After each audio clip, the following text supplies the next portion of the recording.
everybody. Welcome to Improv FAQ at Length. This is a series of longer conversations about improv topics that have lots of questions surrounding them. I'm James Quesada. And I'm Bob Wick. And we also have a special guest with us, our good friend, Corene Ford. Welcome, Corene. Thanks so much for joining us, Corene. Thanks for having me.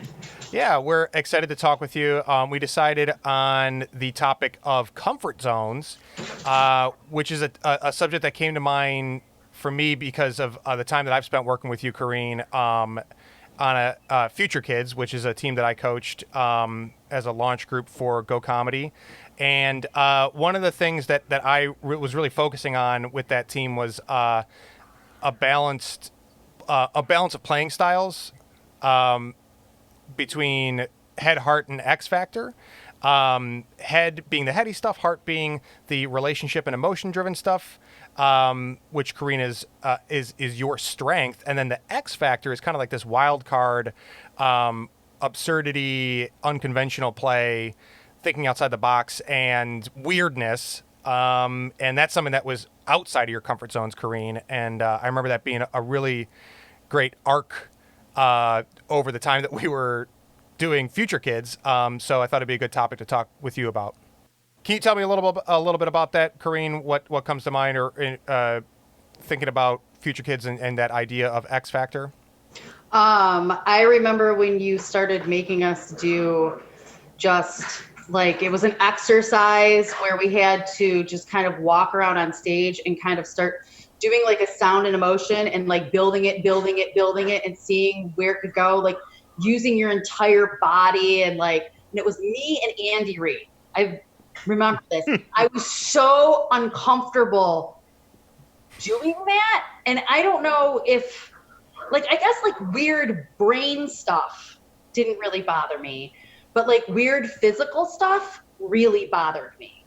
Okay. So, but pushing through that and just being forced to do it over and over and over again, you were forcing me, and you knew I was uncomfortable and you would force me to do these weird, uncomfortable things, but pushing through that, finally, I broke through and I'm like, what am I so afraid of? This is fun. This is ridiculously fun. And then I grew to love it, but it took a lot of work. And I mean, I was dedicated, so I kept pushing. I mean, if something freaks you out, besides some things you should avoid. Yeah. Physical safety or stuff like that. Yeah. Right. If something freaks you out, you just have to keep pushing. Eventually it won't. But you just have to. It's always if I see a workshop about something where I'm terrified to do that, that means I should probably take that workshop. Oh, you got to take that workshop.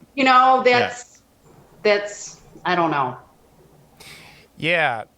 And I guess we can kind of differentiate too, because we were talking a little bit before this about, comfort zones. There's one way of thinking about that is the conversations that you should have with your team about are you no fly zones, whether it's ways of physically interacting with each other or subject matter or whatnot. Those are important to talk about, but we're talking more about the comfort zones that there's only a psychological danger where it's why am I so afraid to be physically silly or to play it real or close to myself. More of the ego-based type of comfort zones. I don't want to be embarrassed. I don't want to act silly in front of my friends or have people judge me or judge myself. Those kind of comfort zones. That's the thing. For me, it wasn't really... horrible, weird stuff comes out of my mouth all the time. It always has. But as far as doing weird things with my body or making my body look grotesque, I think a lot of that just comes from the fact that I've always been heavy and I was a heavy kid. So to do anything that made me feel grosser in my body was something I was completely uncomfortable with and I didn't want to do. And so it was kind of pushing through that and knowing it doesn't really matter. No one else is seeing me like I'm picturing me in my head. Absolutely. And I know, I've always been a big guy, so I understand. Like, I spent my whole life trying to find a big enough shirt to hide my body. Why would I ever pull that shirt up? You know, like, Yeah, I mean, and no one wants to look stupid, but and it's also why improv in this idea of comfort zones can really be not only make you a better performer to attack your comfort zones, but it can be like therapeutic and in a lot of ways beyond the stage to approach these psychological barriers. As long as you're doing it in a way that's again like safe and supportive with the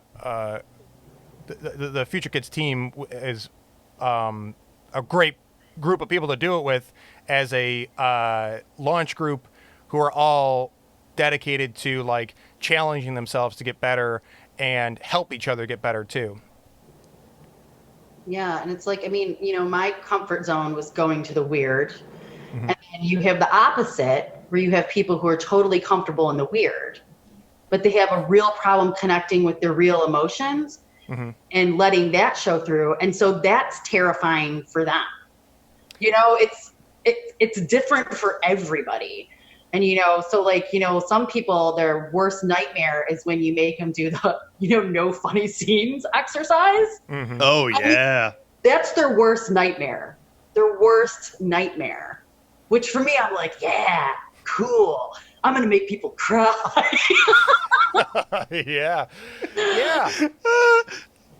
If you had a T-shirt, that would be what went across it. Just you with two thumbs up. I want to make people cry. Right.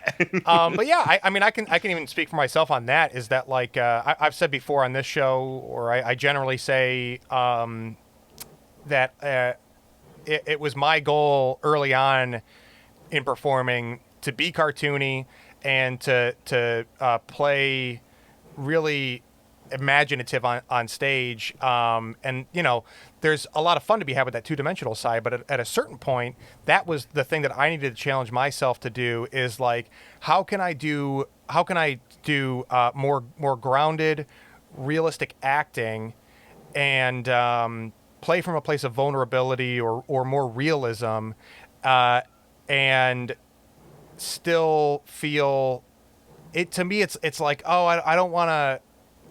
It's a little harder to like trust that's going to lead to comedy or entertainment and not just like either drama, bummer stuff or like lukewarm, so that was something that I really needed to explore is like, how do I kind of like trust more that just acting more realistic and nuanced like a real person is going to get a good result. Which was great for, like you said, Corene, after a while, I sank into it, but it was uncomfortable for a long time. Emotions are scary. Yeah. Very. What about for you, Bob? What sort of comfort zone hurdles have you had to get over in the past or wrestled with? Most of my stuff was stuff I did for comfort. So like you said, like Corene said, doing like the non-laugh scene when I first started would be impossible for Bob level 2 to do. Like I like, well, that's why we're here. It says comedy on the building. Of course I'm supposed to I'm the funny guy at work. Come on, let's get silly. So just being real, and then like maybe giving up control. I think that's a very common one. Like, hey, I'm supposed to be going for the ride. I don't have to direct. It'll be fine. We'll all make this good, And if it isn't, that's fine too. But for the most part, like let's actually improvise rather than try to write on stage really fast. Yeah. And then so Corene, Future Kids was a team with Go Comedy, but at this point you have also coached a couple year-long troops of the Shadow League at Pointless Improv Theater. So what has your experience been coaching a long-term team like that of like up-and-comers where like the point is to kind of like make a master class or a boot camp out of it? Like how do you work with people that are needing to step out of their comfort zones? I mean, it's like, at first it's kind of hard because especially if you're dealing with people that you maybe just know superficially, or you've only seen them play a couple of times, or maybe you've only seen them play in auditions. Um, Yeah. so for me, it takes a little while for me to really rev up to where I feel like I can really start pushing people and actually know really where they need to be pushed. And then it's just basically digging out of exercises or just thinking of ways that you can get people to do that. And also, I mean, I kind of got this from you, or pairing them with people who are comfortable in that zone, because they'll take them there and they won't let them stop. Yeah, like you and Andy. Yeah, but Yeah. it was I mean, that's it. You have to take someone to take there. And that's the thing is I mean, at first playing with Andy scared the living bejesus out of me because he's such a wild card. But I can tell you, he is literally one of my top favorite people to play with because I never know what's going to happen. And he's also one of the few people that makes me break like crazy. But, Yeah. um, but, so yeah, it's just, knowing who's good to pair with another person, what needs to be done to push them, but it takes time. It's not like something like you just, it's kind of like after the first month, you kind of start getting a feel for that a little bit more, and then you can really kind of start pushing people into it. But Yeah. We definitely had to cycle through a bunch of different playing styles to kind of figure out where everybody's comfort zones were. And it's also, so this idea of head, heart, and X Factor comes from Rachel Mason and wherever she got it, but that's who I got it from is Rachel Mason, a really great improviser and director in Chicago. And when I learned of that, it became such a powerful concept of doing what we're talking about is identifying strengths and weaknesses and comfort zones and finding ways to positively challenge people and also empower people for the things that they're really good at, like you, Corene, with the heart aspect of the relationship and emotionally driven character work, which I think is also Bob's strength too. Like you both of you guys are, that's your wheelhouse. And I mean, and I can say too, when I built This Is a Quiz, and even in building the troupe that I don't know, coaching now if they're ever allowed to play again. Oh. I mean, I know, but I kind of looked for almost those same things in the people that I chose, because I knew from future kids about how much that made me grow as an improviser and everybody else grows an improviser. When you have a team that's formulated so that you have players with different strengths, you don't have a choice but to grow. You don't want everybody to be on the same page as far as their strengths, because then I feel like it's you're just leveled out. Maybe you'll grow a little bit, but I don't think you grow like you grow when you're forced to play with people who have strengths different than yours. I just don't think you do. And I think that's something people don't realize when they audition either. I think they figure the best improviser of the day gets to be on the team. And sometimes there's a lot more nuance to that. You could have a great audition, but hey, we have enough hearts already. We need some more X factors. We need to balance this out. And I think that's something people should consider, great audition, but we need to balance out this team. And I honestly, I've talked to coaches who also, if you pair yourself with somebody coming up, they might try to split you up. That's your comfort buddy. So let's try to see what happens when so-and-so doesn't play with their best friend for once, and can they hang? Yeah. And yeah, I think that's great because you guys can always play together. It just for one night a week you're rehearsing with some other people and getting that experience. Yep. And I think that's really helpful. Like Corene said, it helps you grow. Yeah, Bob, are there instances that you can remember in your time coming up where you were, looked for a particular person to play with, or a playing style that you wanted to branch out into that illustrates that? not so much when I was coming up, but when I was at Pointless, I was doing that with Wick show where I would just play with random people, and I always try to play with people who I just admired and I don't think played anything like me. So like that's how me and Peterson started playing together. I really love the way Chris plays, and like sometimes when I'm performing with Chris, I have to remind myself I'm in this too because I'm watching. So yeah, I think that's a great way. Again, a great way to push yourself is to play with someone who plays different from your style.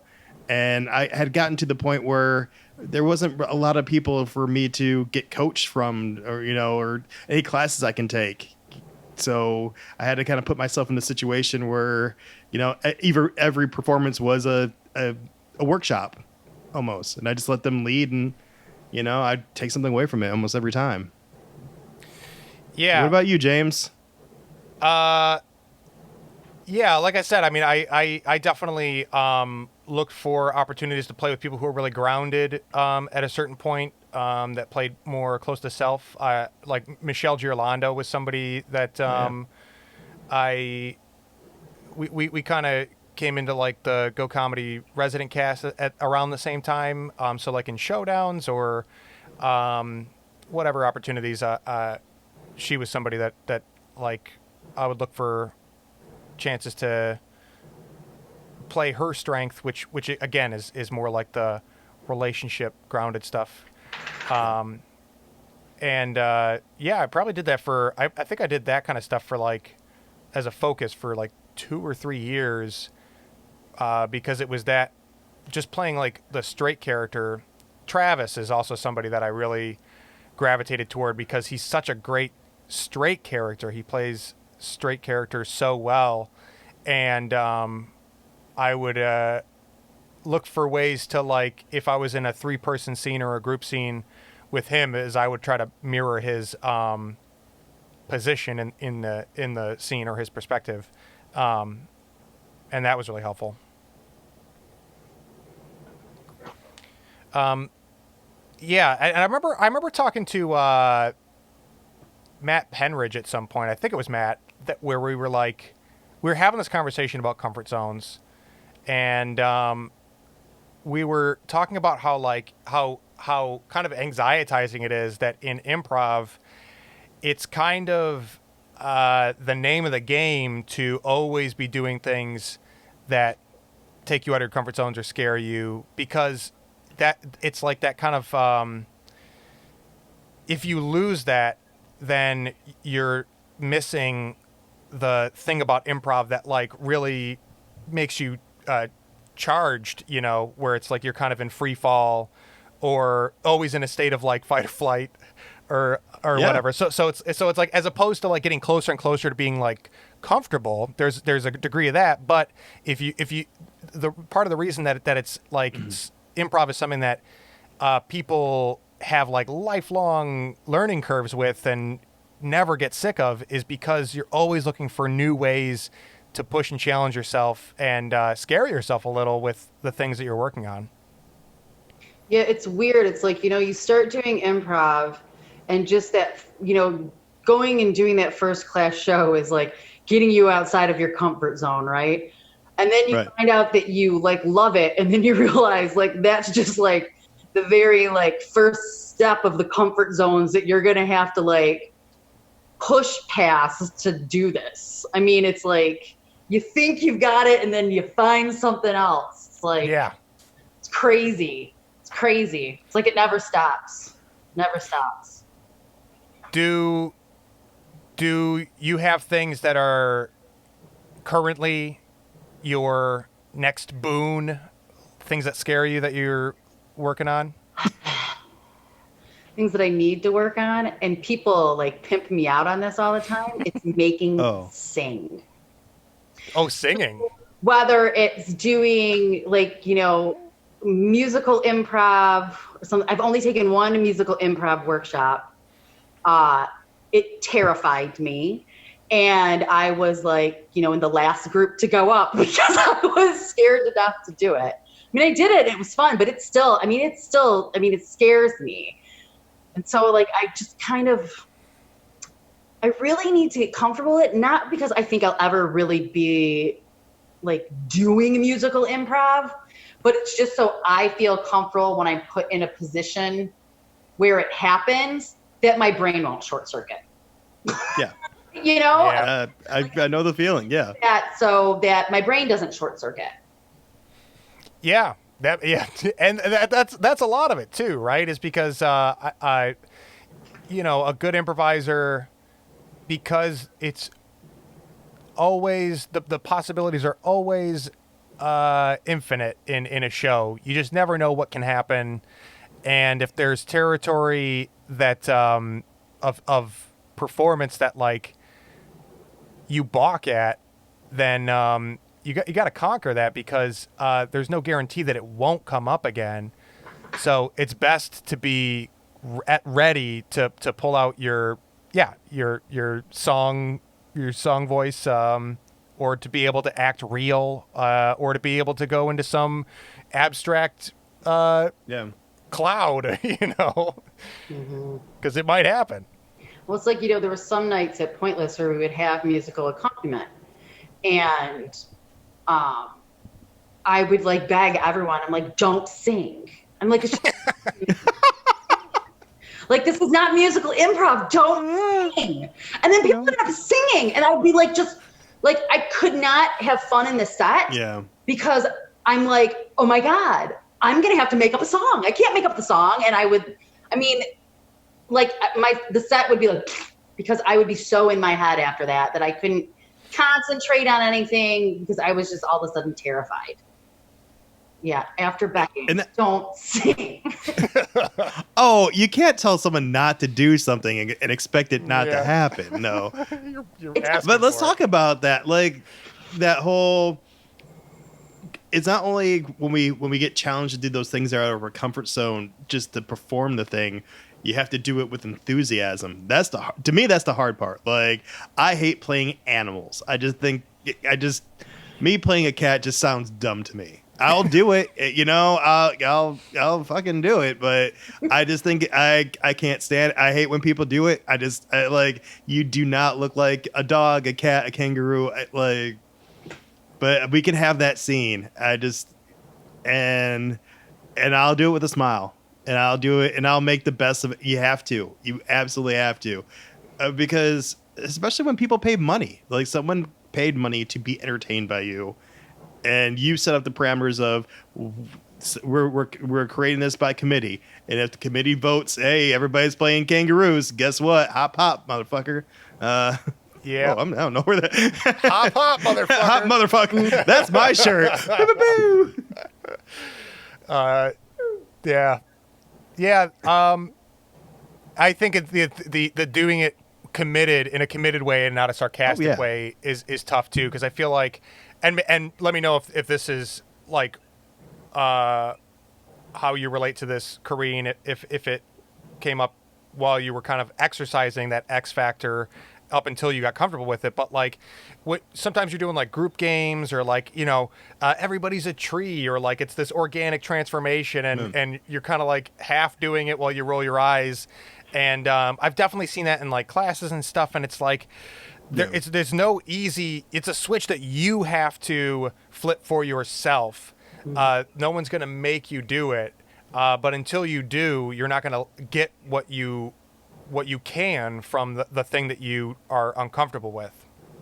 Well, that's why it's like, I know that if there's like, and I think there was something like going on before all this happened that I was going to do. That was some musical improv like workshop, or just get together and like try this out or stuff like that. But of course, none of that's happening right now, because I just know that I have to, like I said, I know I have to do it, but to get myself to not freak out on stage, I have to do it off stage first. Like I mean, it's like, getting comfortable with getting weird happened from a ton of rehearsals, not just performing it. It was over and over and over again. So it's not the same as I took one musical improv workshop. Now you're going to force me to sing on stage. Yeah. It's like, and I took that one musical improv workshop, and I got on stage and did it once because the workshop was so large.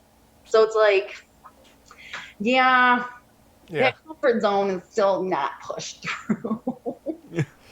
Yeah. I mean, and it's not like you have to once you're comfortable with the thing, or once you identify what's uncomfortable. It's not like you have to do it all the time. It's just good to be like aware of and look for opportunities to exercise. I think that is one thing that like as a coach or a director or even like working on my own goals for myself. Sometimes I forget to just like flex my strengths or lean into the things that I really like. As opposed to always looking for the next thing to, move into uncharted territory or whatever. It's not as if oh, now you know that you are uncomfortable singing, so now you have to do a year of musical improv and nothing else. You just have to be aware of it and then decide for yourself how you want to conquer it and. Look for ways to do it if you're interested in it. Yeah, I mean, James, really quick, is there anything that you hate getting pimped into? Like, if you're playing with somebody and they pull a move, and is there anything? Because I've played with you a lot, and I've never seen you like, oh brother, like, because sometimes, like, if I know you well enough, I'd probably see in your eyes, like, oh shit, why did I hate the French accent? Whatever. who, me? Yeah. Anything ever throws me for a loop? No, Who asking? I didn't. both of you. Yeah. Well, yeah. Corene said singing. I think Bob was asking me, but I think there are some times when if something is dictated or pimped out, I don't like it just because it's a pimp, and I'll try to squirm out of it. But generally, the answer is no. Especially if I'm playing with people that I like. I feel like I've been lucky to not have that happen to me with people that I either don't get along with or don't know very well. That it's usually with my buddies. So it's like I'm usually fine to play with pimping each other out. What about you, Corene? Any or I guess we could also talk about like, one, do you ever push people's buttons to kind of coax people into their stepping out of their comfort zones, or have you ever been the person that somebody is looking to play with to like enable them to play your way? If I've pushed buttons, especially on stage, it wasn't my intention to do so. I wasn't intentionally doing that. I don't like to play that way. I mean, most of the time, like in situations where I've been pimped out on stage, it's because like, I'm doing some set where there's some twist and like someone's giving you a challenge or some weird thing like that. But I mean, and I don't know even on the opposite end where if it's, somebody like they want to play with me because of the way I play. I don't know. I mean, yeah, people approach me and say, you want to play with me, but it's not like they say, I want to play with you because. So. Sure. Yeah. I guess not everyone's like, Corene, let's do a show. I got to get better at doing straight characters or, I have no idea. So I don't know. I wish people would talk like that in the green room. Like, hey, you want to play? Like, I really do. I did do a scene with you. I'm not really feeling so comfortable with the emotions today. So, honestly, yeah. Yeah. I think for me right now, the thing you mentioned it earlier, Bob, is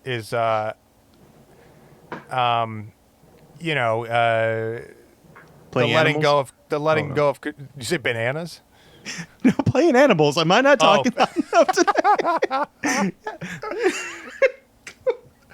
Hop, motherfucker. Hop. But the letting go of control, or just like I don't know, it's kind of two sides of the same coin. But like letting go of control and trusting the people I'm playing with, because I got to a point of really finding my playing style and playing with people that I am really comfortable with and can trust a lot and can play more impulsively or make unusual moves. on top of like the, more conventional or grounded stuff. And I do less of that in New York because it's a lot of people that I'm like just becoming friends with and or being cast on teams with and just like sink or swim. And love the people I play with, but I've mentioned on here before that like I still kind of like tiptoe into really letting go and playing fully surrendering and trusting my team to accept things that I do and support things that I do. It's like, with playing with the league, since it's, an ensemble cast, you never know who you're going to be playing with. I mean, I definitely play differently when I'm playing with people that I've played with a lot and I'm comfortable playing with. Mm-hmm. I mean, definitely I know like things I can get away with, or I'm like, I can do this and this person is not even going to bat an eye. And then you have other people who are like, I don't know how they're going to handle that. So it's like, so you kind of like reel yourself back a little bit. Yeah. You're saying you reel yourself back if you know somebody else doesn't love playing your style? It's not more my style. I guess it's more taking the scene in certain directions. Okay. Where I'm like, someone's just gonna roll with this. Like, it's more like, okay, I'm gonna go super dark. Yeah. And You? okay, what's gonna come out of my mouth is gonna be super dark, and I don't think that person is gonna be okay with it. Like, not okay with it as a human being, not okay with it as an improviser. So Yeah. Situations like that. But then like other people, it's like if you're going to like dark land, it's like, if like I'm playing with Doug. Mm-hmm. Oh yeah, you can't shake Doug. I'm not gonna freak out Doug. So, Yeah. like, Yeah. Or Gary. Yeah, I guess that's a whole nother thing too. Is like subject matter. We and actually Doug, we had a episode with him about dark humor, but have there been kind of like I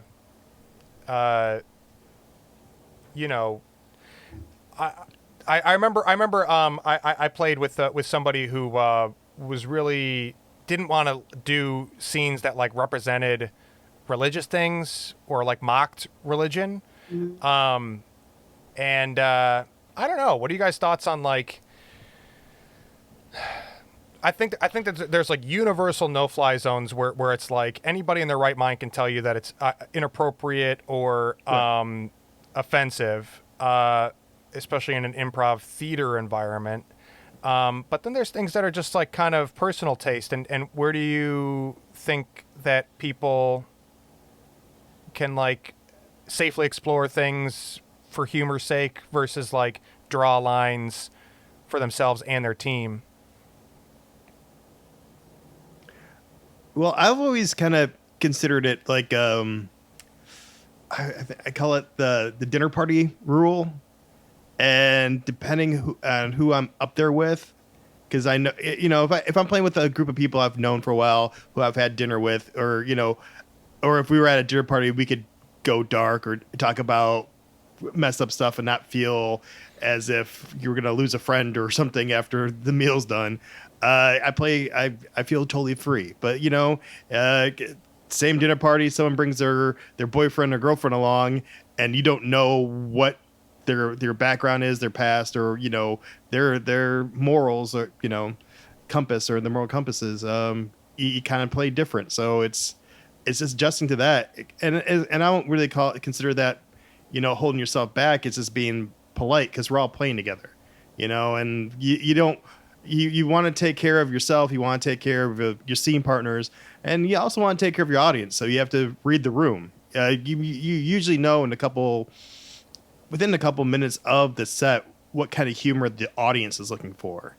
So if they're looking for more clean stuff, don't don't do that dark stuff, because then you're challenging them to laugh rather than making them laugh.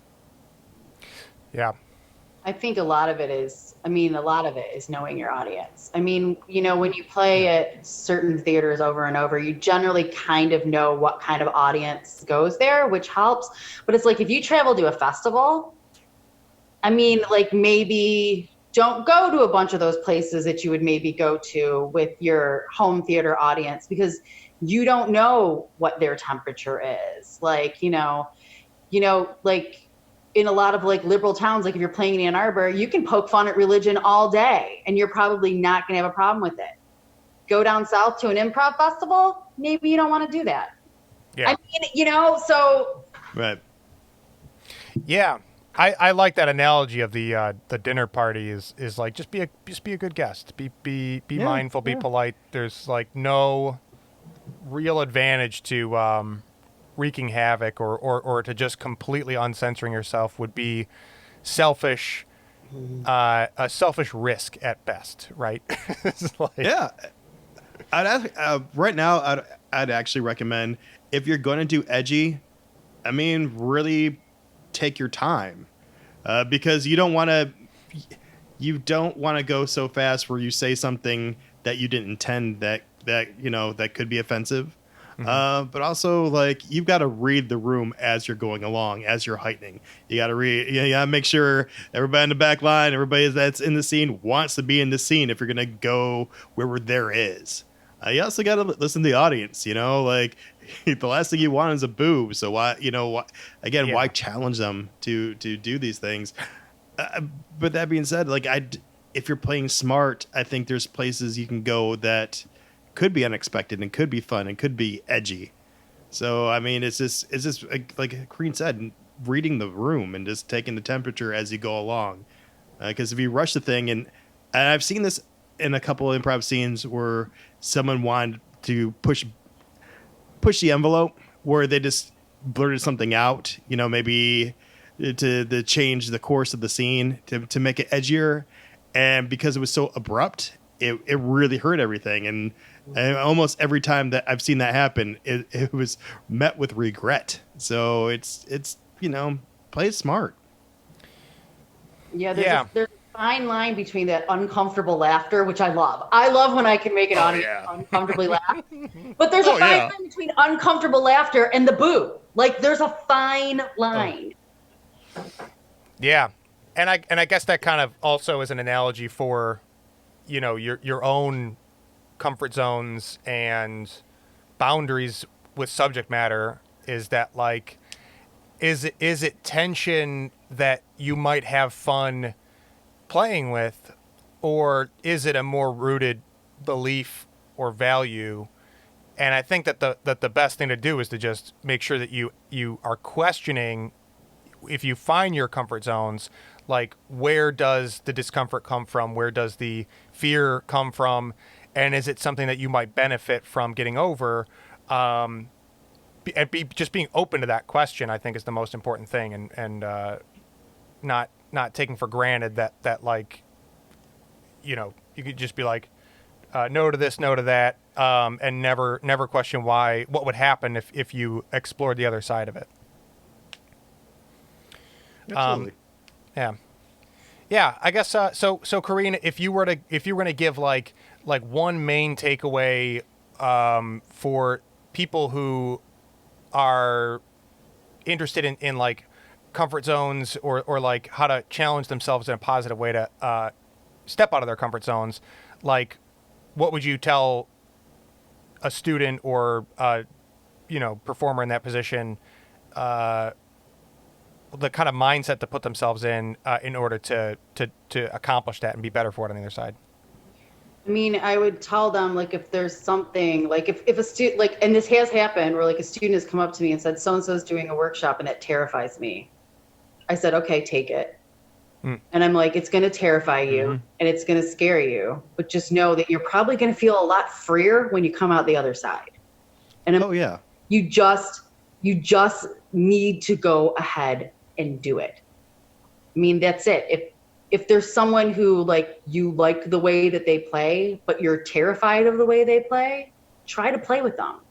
try to even like going to a jam, ask the jam host if you can get up there with that person just to even give you a taste of it.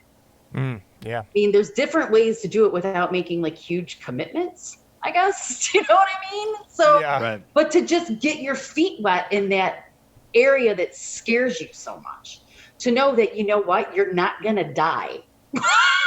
It will not kill you. Actually, you probably will feel more alive. Like, honestly, I think of using a lot of metaphors during this, but I do think of improv as like when you're doing it right, it should feel like a roller coaster. Mm-hmm. And if you go on the same roller coaster each and like every time, like you can go on the Magnum once or twice, and it's really scary. But after like the 100th time you've done it, it kind of, you know, that diminishing returns happen, and you get bored. So you have to seek out these things that scare you and share them with people you trust.